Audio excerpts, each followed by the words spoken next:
What the hell is going on at Sonos?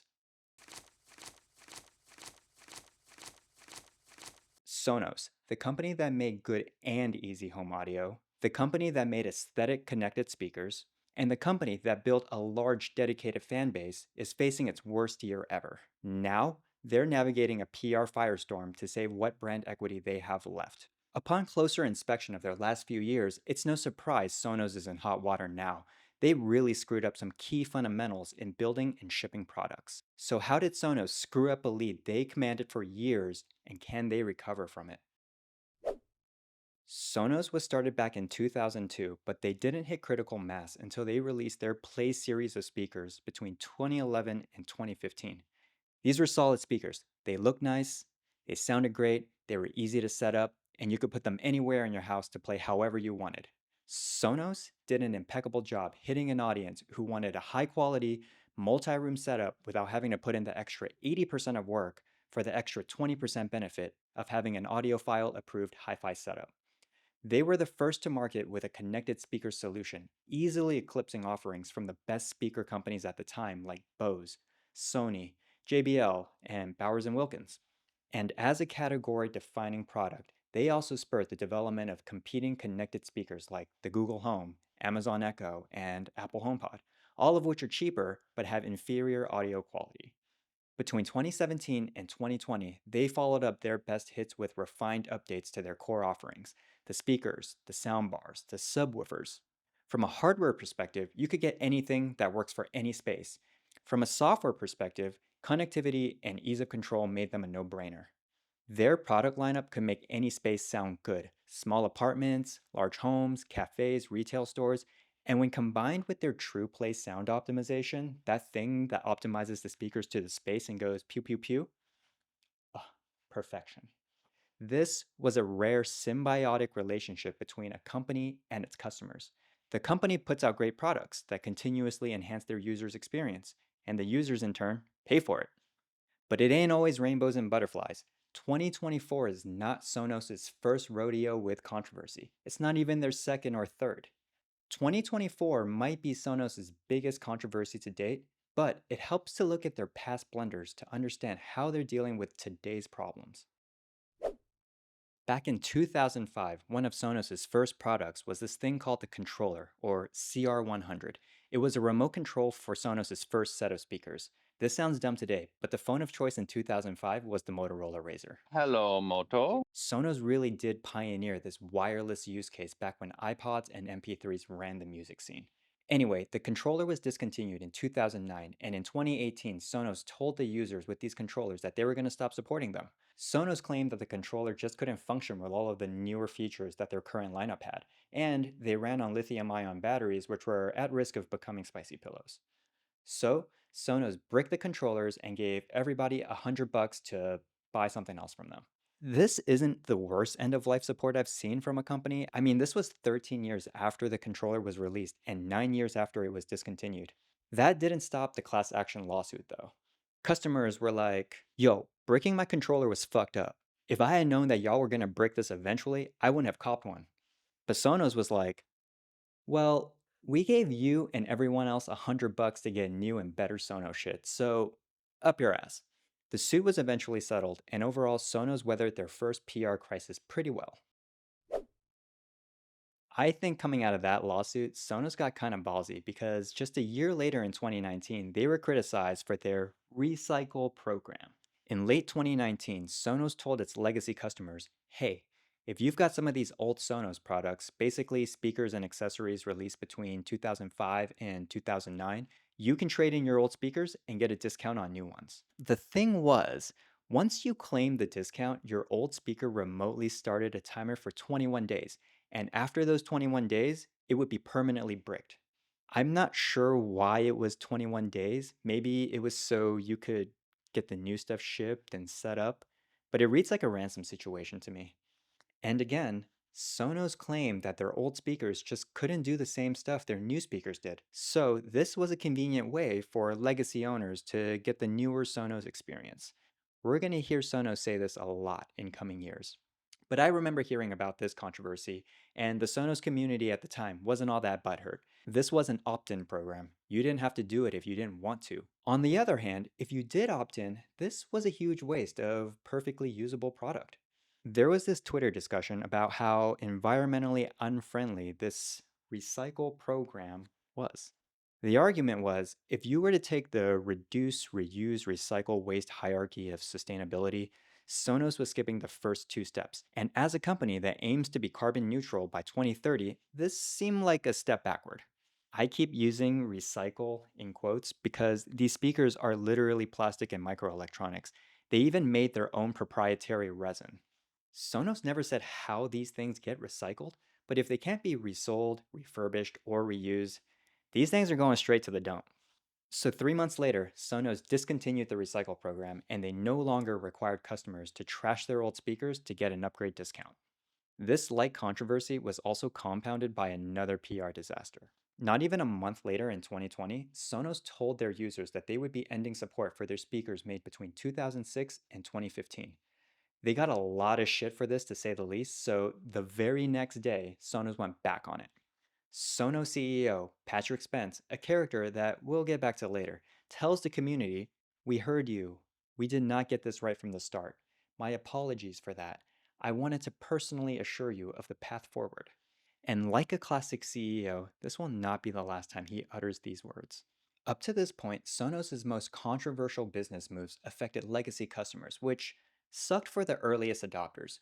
But for someone getting into Sonos in 2020 or 2021 like myself, no big deal. Especially with the pandemic keeping us inside, we all had to get that prime listening experience. And I easily glossed over these controversies because there was no problem with the new stuff. And as a savvy businessman myself, I can see why Sonos made these moves to obsolete old products, end support for legacy speakers, and push existing customers to their new products. Hello, I like money. It's part of their core business strategy. And I have two theories as to why Sonos continues down the line of failure and why things probably aren't changing anytime soon. I consider Sonos' first arc as dialing in their hardware software proof of concept and building a dedicated user base and fan base, sort of like what Tesla did with their Roadster and Model S. Then, two things happened in Sonos' second arc, which inevitably happens to all companies that focus on growth. The first was the installation of our buddy Patrick Spence as CEO. Prior to Mr. Spence, Sonos was run by co founder John McFarlane, who has a PhD in electrical engineering and came up with the vision to, quote, help music lovers play any song anywhere in their homes. John was really the guy who led and pioneered the tech in Sonos. I think this part of Sonos' history is super interesting because great companies really start with passionate people who are good at what they do. Here's John on the How I Built This podcast on why he started Sonos. We all loved music. We all wanted it in different places in the house, not just one room. You wanted to wake up to it. You wanted to listen to it when you were in your kitchen. You wanted to have it in your living room, ideally out in your patio. Patrick Spence, on the other hand, was a former RIM aka BlackBerry executive who joined Sonos in 2012. He was their chief commercial officer, so he oversaw sales, marketing, and customer experience, the bouts for growth and profit. Patrick replaced John as CEO in 2017, and since John wanted to leave Sonos anyway for good personal reasons, Patrick was arguably the best person for the job at the time. So Sonos was first run by someone in engineering who wanted to create something that was superior with a great user experience, but probably didn't know how to make it profitable without sacrificing something else. Then later, the company was supercharged by Patrick Spence, who knew how to sell and expand a product offering. In fact, he pledged to investors to release at least two products a year every year. But Spence didn't necessarily know how to innovate and instead deprioritized a good user experience over profit. Does that sound familiar at all? The second thing that happened in Sonos' second arc was upgrading their operating system and streamlining their product lineup, namely the S2 app, and I think this is where Sonos could have easily done a much better job with their messaging. It was confusing as hell for both legacy and new customers. In 2020, along with trying to obsolete old products, Sonos introduced a new app, Sonos S2, that would connect to their newer speakers. The S2 app lived alongside the old app, renamed as S1. S1 for the old speakers, and S2 for the new speakers, and some of the old speakers. Because our buddy Patrick promised to continue to support old products after the user backlash, I think this was the compromise, which ultimately resulted in a worse user experience and which conflicts with their core mission to help the world listen better. No one could really tell what the new app did beyond the old app, except being able to group speakers together, which, yes, was super key. But I think there were just limitations to their old OS that they just didn't inform users about. That's just conjecture, but big if true. Either way, I think if Sonos was just transparent about this, users would have been a lot more sympathetic. Because at this point, you've got the 2005 to 2009 products like Zone Player, Controller, Play 5, which only work with the S1 app. Then you've got the 2011 to 2019 products like the Ones, the Play 3, the Play 5 Gen 2s, which make you choose between S1 or S2. And you've got today's products like the One SLs, the Roam, the Beam, the Sub Mini, the Era 100s and 300s that only work with S2. This is a hodgepodge of products with varying levels of compatibility when before you could pick any combination of Sonos speakers and they just work. And it turns out, according to Bloomberg, Sonos accrued a ton of technical debt over the years. In short, their old code wasn't working with their new code, or newer Sonos engineers didn't know how the legacy code worked. So they kind of just cut this, spliced that just to make things work well enough instead of redoing the work altogether because Money. and this explains why the Sonos user experience continues to decline. Engineers, at the behest of leadership, prioritize pushing new products on spaghetti code instead of methodically rebuilding their codebase with proper documentation. So, did Sonos learn their lesson over the years? No, of course not. In the years between 2020 and today, Sonos releases bigger and smaller versions of more or less the same products. The Arc, the Beam, the Ray are all soundbars of varying sizes. The Era 100s and 300s replaced the Play 1s and Play 3s with slightly better audio quality. Look, no disrespect to their engineering and design teams. I understand creating game changing hardware and features ain't easy. We're on the 20th gen iPhone and they're all sort of still the same bricks. But this is where it feels like the Sonos product roadmap became largely driven by sales and marketing versus product and engineering. Sonos needed to build to move more product rather than focusing on their core mission of creating an audio experience. That is easy, reliable, and sounds amazing. Fast forward to 2024 and things get really spicy. In May, Sonos released a new, completely redesigned app. At first, people were pumped, like, ooh, my speakers are getting some sweet new features. People were so excited that they were asking what time the app would be released, like a shoe drop. You would think that Sonos learned their lesson from the S1 S2 app debacle, but the reality was far from that. The Reddit community, once defensive of small bugs, turned a 180 when they discovered the new app not only had a worse design, but it didn't have new features as promised, and it was missing features from the app it replaced. There's this Reddit thread with more than 100 comments on how they removed the alarms. Just the alarms! It became very clear that the app was rushed, wasn't properly tested, and didn't fully function, but Sonos pushed it live anyway. People were getting and continue to get error messages like this. For users, at best, if you didn't really use the app, you weren't impacted. At worst, your entire system got bricked because you couldn't change your speaker's Wi Fi networks or pair new speakers. For me, the only time I really ever used the app was to change the volume. And yes, it doesn't work like it used to. A minor inconvenience. But every time I lose power at my apartment, my Sonos setup won't connect after the power goes back on. I don't know why, but when it happens, I just pair the system from scratch. Also, a small but palatable inconvenience. But if a PG&E public safety power shutoff comes through now, I might be screwed too. Oh fuck. But things were going to get even worse. The Sonos social media team, namely Keith from Sonos, God bless that man, soon realized that they were thrown into a shitstorm and quickly made efforts to listen to the community, as detailed in this Reddit megathread with more than 1,300 comments on the new app. However, listening didn't translate to action, and it wouldn't be more than 2 months later on July 25th until CEO Patrick Spence finally acknowledges to the public that they messed up. He goes on to say that fixing the app for all customers and partners is their number one priority. But that leaves a bad taste in my mouth, or a constant ringing in my ear, because just a month before in June, without any mention of the app shitstorm, Sonos released their new Ace headphones, and it was a major whiff. The headphones don't even work with the Sonos ecosystem. It's not what existing customers wanted, and it launched in a very competitive space. But I digress. If I'm reading the room correctly, Spence and the executive team were so disconnected from the employees who were like, yo, Patrick, We just need more time. and forced the release of this broken app anyway. I'm sure at least several people in middle management knew the app was a disaster in its current state, but either A, blew smoke up execs' asses, or B, sounded the alarm but the warnings fell on deaf ears.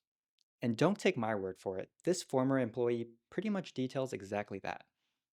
I believe that incompetence has infected top management at the company. Incompetence in management, incompetence in software.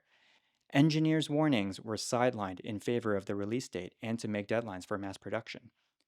In the past, Sonos was more than happy to kill a project if it didn't meet expectations for the brand.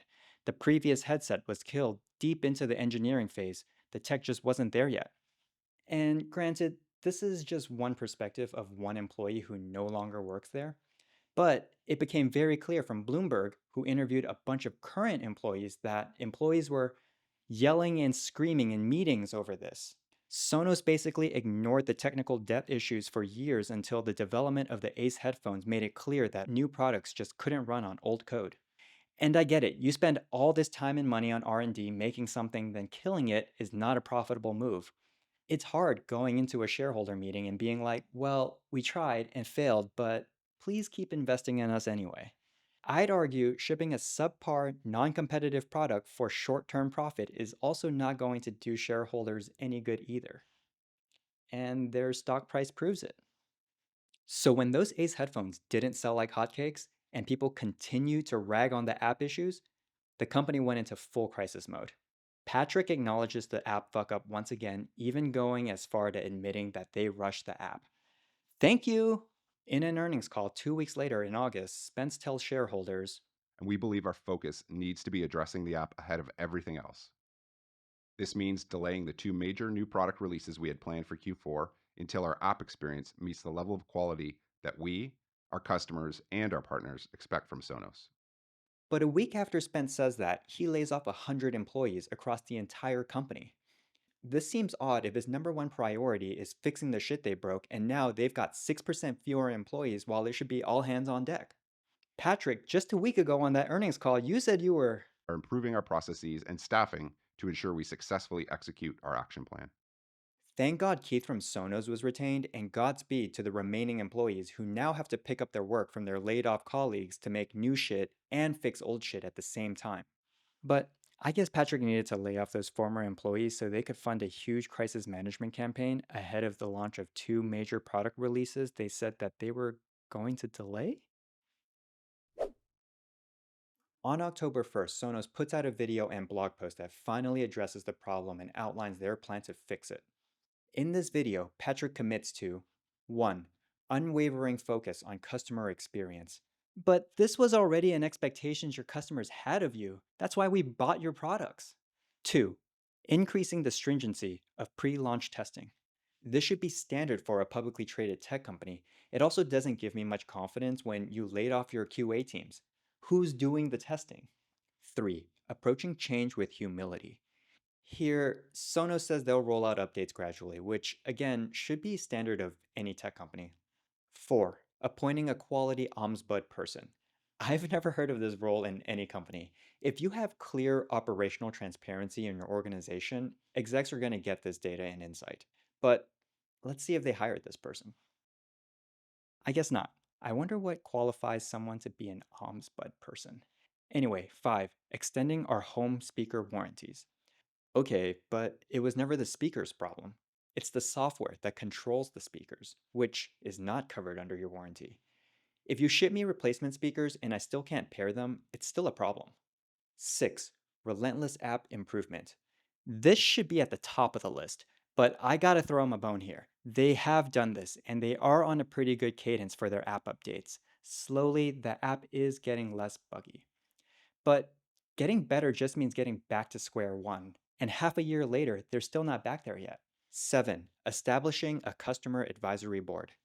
This is hilarious because if you work in tech, you should be thinking about your customers and users all day long. And Sonos users are happy to hand you feedback, Patrick. All you have to do is read the comments. Keith from Sonos has a 1,300 comment deep Reddit thread. Patrick goes on to say that the Sonos exec team will forego their annual bonuses, not this year for their fuck ups, but next year if they don't, quote, improve the quality of the app experience and rebuild customer trust. Again, this doesn't sit well with me because A, they're not being held accountable for their existing fuck up, and B, it's not a measurable plan. In fact, redistribute those bonuses to your remaining employees because I'm sure they're breaking their backs out there in crisis mode all day, every day. Oh, wait, never mind. You told them they weren't getting bonuses or merit increases this year, but you and your exec team are? Fuck. And while we're on the topic of the exec team, let's take a look at who they are. Only 2 out of the 10 of their exec board are technology/product people. No one on their board of directors seems to be a technical person. And one of the technical guys, Chief Product Officer Maxime Bouvat Merlin, restructured the product team, separating people that had been working together for years creating great products. I don't understand what could motivate someone to shake things up like that, a former engineer said. Me neither, bro. It's hard for me to take their leadership seriously when they aren't focused on the hardware and software which made them great in the first place. Like, okay, even if you fix all of the current stuff, how can I be confident that your future products are going to be dope like they used to be when your current leadership is all marketing and legal? Sonos now claims that 80% of the app's missing features have been reintroduced with 100% in the coming weeks. And they even link us to this bug tracker on Trello, which is an absolute shit marketing ploy. But even still, I'm counting 32 tickets, 21 of which are complete. That's only 65% done, bro. If this is how they math, exec bonuses are back on the menu, boys. Looks like meat's back on the menu, boys. The other thing that's just churning in my stomach like a fresh injection of Ozempic is that this whole acknowledgement and committing to doing better was amplified by a PR blitz. If you Google Sonos commitment, PR articles are spamming the top 3 pages with the same messaging. And not only that, I don't know about you, but I've gotten so many ads that lead to this blog article across the internet. How much are y'all spending on this campaign? What did you tell your investors, Patrick? We are enacting programs this quarter to both support and thank our customers and partners for sticking with us through this period and turn their dissatisfaction to delight. These programs will run across Q4 and Q1. We expect these investments will come at a cost in the range of $20 to $30 million in the short term, but are necessary to right the ship for the long term. 20 to 30 million dollars? How can I not think this is what the layoffs were for? Let's see. 20 million divided by, let's say the average employee makes 200,000 a year. Software engineers in Santa Barbara aren't cheap. Oh, look, that's 100 people. Why not put those dollars into fixing the problem instead of saying you're fixing the problem? Something actions speak louder than words. Oh, wait, y'all had a great line for this. Actions speak volumes. Do that. This situation irks me the more I look into it. I saw this thread the other day in which PJ Vaught, host of the popular podcast Search Engine, asked if there are any real viable Sonos alternatives. Just to have this guy from the Sonos board of directors and former product officer at Quibi, yes, that Quibi, Thomas Conrad, respond and say, "Oh man, this one hurts, such a big fan." And I think this person's response nailed it. Great to reach out to individuals to try and help, but can we get some global guidance? The pain doesn't stop there with this Thomas guy. On that August earnings call, Patrick said, One of our board members, Tom Conrad, has over 30 years of experience in software engineering, and Tom is helping us ensure our software efforts are on the right track. the Quibi guy. But alright, I mean, as the optimist that I am, I must say it's rare for a company to come out, acknowledge the problem, even if it's half a year later, and commit to fixing the problem, even if the plan's not measurable. Or is Sonos just setting this up to cover their tracks and start a new marketing campaign? Because just 7 days later, after this commitment to do better, I get this email with a 20% off early Black Friday savings promotion. Oh, look, the new Arc Ultra and sub Gen 4. But damn, this looks cool. I wouldn't mind upgrading my Beam to one of these. But wait, Patrick, didn't you say you were delaying two major products in Q4 to prioritize the app? Investors were back on schedule. Pump the stock. Oh, new app update and plans for Q4. An updated Trello board? I don't know, y'all. This is too on the nose. Is this for us existing customers, or is it for new customers who have heard of your app disaster and an attempt to quell their reservations about getting the new Arc Ultra? So Sonos released a broken app in May. In June, they released new headphones, which we now know wouldn't have worked without the new app. They don't address the app problem until the end of July. In August, they told investors they messed up the app, are holding two new product releases to address the issues, are spending $30 million in marketing to win back customers, and are revising their Q4 expectations. A week later, they lay off 100 employees to fund the Commitment to Do Better campaign, and 2 weeks after that, they launched two new products right on time in Q4, even though they told investors it wasn't happening.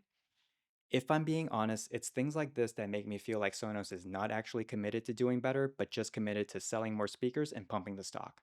Look, I love my Sonos speakers, they still sound great, and despite the controversy, Sonos still does have a moat on these multi room connected speakers. And in that thread earlier, no one responded with any good viable alternatives, which is disheartening, but also an opportunity for competitors to make something better. Or, Takeover. Leverage buyout. Hostile.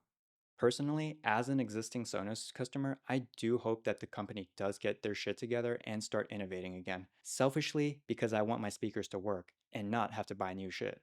I think this controversy is a classic case of disconnected executives seeing Stonk go down, pulling the only levers they have, layoffs and PR blitz, and praying the plane doesn't fall out of the sky. Sonos isn't getting out of this shitstorm unscathed like in the past, but if they want to correct course, they have to go back to the original mission of Delivering an audio experience that is easy, reliable, and sounds amazing. show us that actions speak volumes. So we'll check back in next year and see where Sonos lands. Does the app get fixed? Do they put out products that customers actually want? Do they hire their ombudsman person? Does the exec board get their bonuses? Or will the execs and board of directors squeeze the stock, cash out, collect their bonuses, and move on? But hey, that's just a classic corporate rug pull theory. That's it for this one. Thanks for watching. Subscribe for more.